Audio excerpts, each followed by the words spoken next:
Rapidísimo a la columna de Mechi, que hoy nos va a hablar sobre un tema muy interesante, que son los talleres ferroviarios. Talleres ferroviarios, así es, Joaco. Bueno, hay mucha información, como después nos sigue también la entrevista de Talleres de Junín con Maximiliano Bernstein. Vamos a tratar de ser breves, pero bueno, en lo que veníamos hablando antes de talleres ferroviarios, en realidad en general de cómo viene impactando el ferrocarril a lo largo de la historia en el territorio.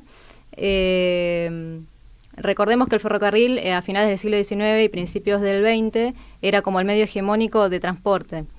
Y de transporte de materias primas y de personas que venían más que nada de Europa, del viejo continente.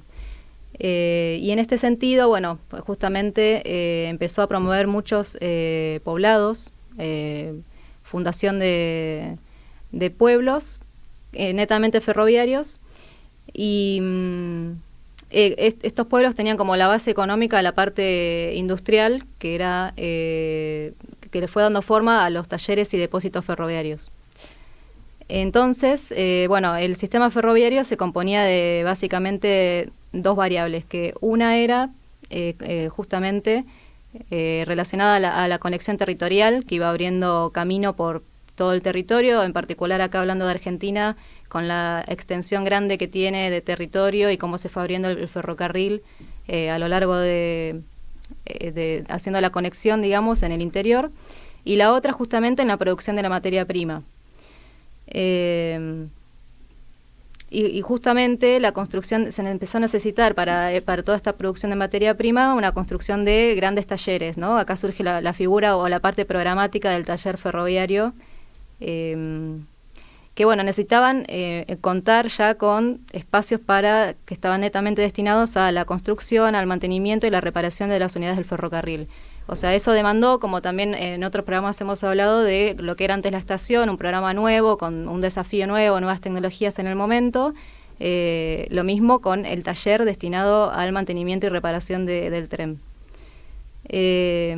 Cuando empieza a haber este auge de los talleres ferroviarios, también esto permite que, en este caso la Argentina, empiece también a salir un poco de esa dependencia que tenía de las importaciones de Inglaterra y Gran Bretaña. Y empieza a dar origen a este desarrollo industrial, a ese auge industrial que tuvo nuestro país en esta época, generando además una calidad muy grande de mano de obra especializada y formación de técnicos permanentes, ¿no? Y obreros ferroviarios.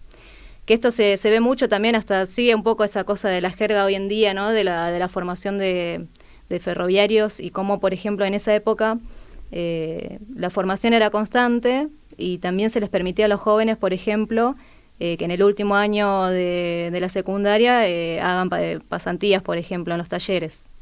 Entonces el taller ferroviario empezó como a jugar un rol bastante fuerte. De hecho, hasta por ejemplo hoy en día hay talleres, o sea, hay clubes de fútbol que son como que vienen de como lo que era el taller ferroviario. Por ejemplo, ¿tenés algún caso o te maté? Talleres de Córdoba. Taller de Córdoba. ¿No?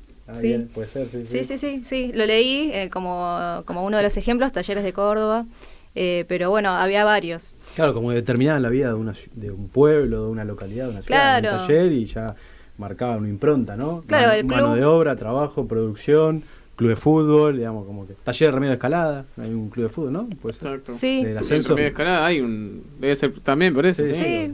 Bueno, sí, exacto. Y para también nombrar por arriba, porque hay mucha información también de talleres ferroviarios de Junín, pero antecedentes en Argentina, puntualmente en Buenos Aires, hay muchos talleres grandes, como el talleres de Riachuelo en su momento, en remedios de escalada, como decían, el de Liniers, el de Bahía Blanca, que también es muy grande, el de Mechita, que está muy contigua al de Junín.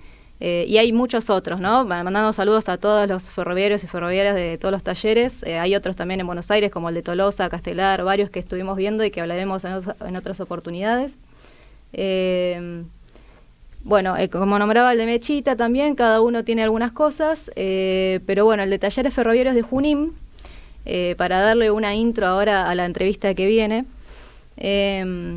Los talleres ferroviarios de Junín fueron establecidos en 1886, ya hace bastante tiempo, por el que era llamado el ferrocarril de Buenos Aires al Pacífico, que inauguró primero un pequeño taller ahí en Junín con 9 operarios, donde 2 meses después ya trabajaban 51 obreros, y ya en 1906, a poquitos años, se produjo una remodelación donde se necesitó esto, ¿no?, de unas instalaciones más grandes, y se empezaron a construir galpones más grandes. En esta época ya trabajaban 1.600 operarios. A finales de 1926 los talleres ya contaban con instalaciones necesarias como para carpintería, fundición, una usina eléctrica, herrería. O sea, la magnitud que tenía y que había ya agarrado era bastante. Y acá el número de operarios ya había crecido a 3.500. Entre otras cosas, los talleres contaban con casi 30 hectáreas, donde 70.000 metros eran cubiertos, justamente el taller destinado, ¿no?, a entre edificios varios, galpones y playas de maniobra. La red de vía internas tenía casi 3 kilómetros de longitud. En 1930, por ejemplo, se fabricó el primer coche motor del ferrocarril del Pacífico.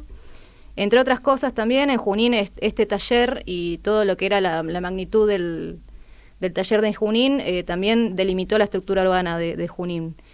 Entre otras cosas como poniendo el pueblo viejo, que era la parte fundacional del casco, se reconoció esa parte. Después el pueblo nuevo, justamente donde era el barrio que se instalaban los habitantes ingleses en ese momento, y después la otra parte que era Tierra del Fuego, que es el actual barrio Villa Belgrano, que estaba conformado por empleados y operarios del taller. Ya después, que ahora seguro nos contará un poco más sobre el proceso Maximiliano, pero bueno, a principios de 1990 los ferrocarriles estatales en general fueron alcanzados por el proceso nacional de privatizaciones y tanto Junín como los talleres de Mechitas se fueron reduciendo la actividad ferroviaria, ¿no? Y en 1994 surge la Cooperativa de Trabajo de Talleres de Junín, donde también nos contará algo más Maximiliano, y desde 2020 se hacen, por ejemplo, se realizan trabajos de restauración de los coches del tren de museo itinerante, material rodante de trenes argentinos cargas y de NSA. ¿Y qué más? Y que los talleres regresaron en 2021 a la órbita estatal con su transferencia justamente a DECAF, al mismo tiempo de que se los bautizó con el nombre del ministro Mario Meoni. Exactamente.